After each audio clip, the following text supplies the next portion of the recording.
नमस्कार, मैं हुमायूं सिंह और आप देख रहे हैं नेक्स्ट 9 न्यूज। नगीना सीट पर जीत दर्ज करने के बाद चंद्रशेखर आजाद का जो कद है वो बढ़ चुका है।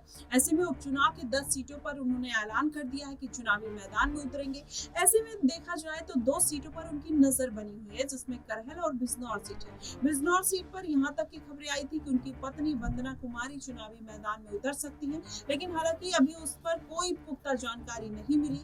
लेकिन अगर देखा जाए तो करहल सीट पर अखिलेश यादव का दबदबा माना जाता है। ऐसे में अगर करहल सीट चंद्रशेखर आजाद साधते हैं और उस पर जीत दर्ज करते हैं तो कहीं ना कहीं नगीना में किए गए धोखे को वो भूल नहीं पाए हैं और उसका बदला भी ले सकते हैं, क्योंकि चंद्रशेखर आजाद रावण पहले अखिलेश यादव को समर्थन देते हुए नजर आए थे और इससे माना जा रहा था कि वो कहीं ना कहीं अखिलेश यादव की पार्टी से नगीना से चुनावी मैदान में उतरेंगे। लेकिन दोनों को सीट को लेकर पता नहीं किस चीज की अनबन होती है और जिसके बाद दोनों अलग हो जाते हैं। चंद्रशेखर आजाद अपना नामांकन दाखिल कर देते हैं और वहीं मनोज कुमार को चुनावी मैदान में अखिलेश यादव की पार्टी उतार देती है और अखिलेश यादव कहीं ना कहीं अब पछता रहे होंगे कि उन्होंने नगीना सीट पर चंद्रशेखर आजाद रावण को मौका क्यों नहीं दिया, क्योंकि आजाद ने जिस तरीके से जीत वहां पर दर्ज की उससे माना ये जा रहा था कि कहीं ना कहीं अखिलेश यादव ने अपना ही नुकसान किया है।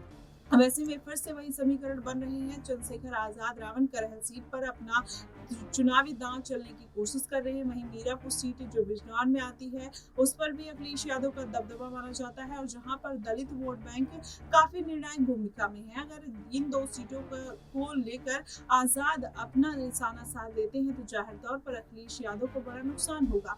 हालांकि बीते लोकसभा चुनाव में भी आजाद ये बात कहते हुए नजर आए थे कि अगर मैं सभी सीटों पर अपने प्रत्याशी उतार देता तो अखिलेश यादव को बड़ा झटका लगना तय था। ऐसे में उनको मेरा शुक्रगुजार होना चाहिए और उन्हें मुझे शुक्रिया बोलना चाहिए, इस तरीके की बात आजाद कहते हुए नजर आए। वहीं अगर देखा जाए तो चंद्रशेखर आजाद मिल्कीपुर भी सीट पर जाते हैं, वहां पर सरकार के ऊपर निशाना साधते हैं और जनता को अपनी तरफ आकर्षित करने की कोशिश करते हैं और जिस तरीके से अपनी बात रखते हैं उसके बाद ये कहा जाने लगा था कि ये पूरा समीकरण कहीं ना कहीं आजाद के पक्ष में जा सकता है। हालांकि अब योगी आदित्यनाथ ने भी अयोध्या सीट से सटे क्षेत्र जो है मिल्कीपुर और कटेहरी की जिम्मेदारी ले ली है।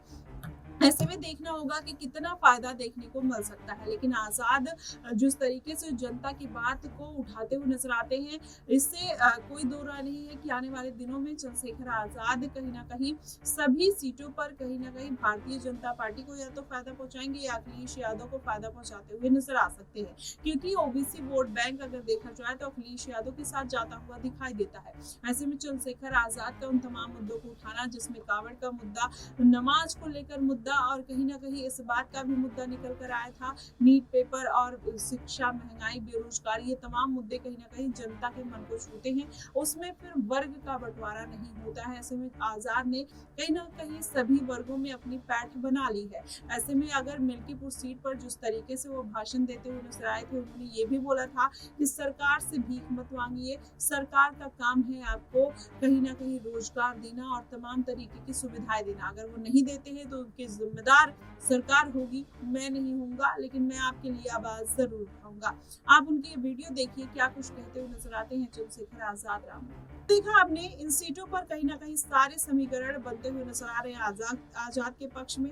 अगर ये समीकरण बन जाते हैं तो जाहिर तौर पर कहीं ना कहीं इसका फायदा भी होता हुआ दिखाई देगा और इस बार के उपचुनाव में अगर आजाद 1 से 2 सीटें निकाल लेते हैं तो ये साबित हो जाएगा कि कहीं ना कहीं आजाद का जो कद है वो बढ़ रहा है और आने वाले दिनों में मायावती को हो सकता है बड़ा झटका लग जाए या फिर मायावती को भी ये एक्सेप्ट करना पड़ जाएगा कि आजाद वो बड़े चेहरे हैं जो काशी राम जी और भीमराव अम्बेडकर की विरासत को बढ़ाते हुए नजर आ रहे हैं। वहीं आकाश आनंद को देखा जाए जिस तरीके से वो पार्टी में निष्क्रिय है, उससे कहा जा सकता है कि अब उनको सक्रिय होकर कहीं ना कहीं पूरी जिम्मेदारी अपने सर पर लेनी होगी और उसका कमान जो है कहीं ना कहीं ढीला ना छोड़कर बल्कि उसको टाइट रखकर आगे की रणनीति बनानी होगी, जो 2027 में जाकर जरूर कामयाब होने वाली है। अब ऐसे में मायावती, आजाद और अखिलेश यादव और भारतीय जनता पार्टी की क्या रणनीति रहेगी, ये देखना दिलचस्प होगा। फिलहाल इन मुद्दों पर आपको क्या कुछ लगता है, आप हमें कमेंट बॉक्स में जरूर बताइएगा। फिलहाल के लिए बस इतना ही। देश और दुनिया की तमाम खबरों के लिए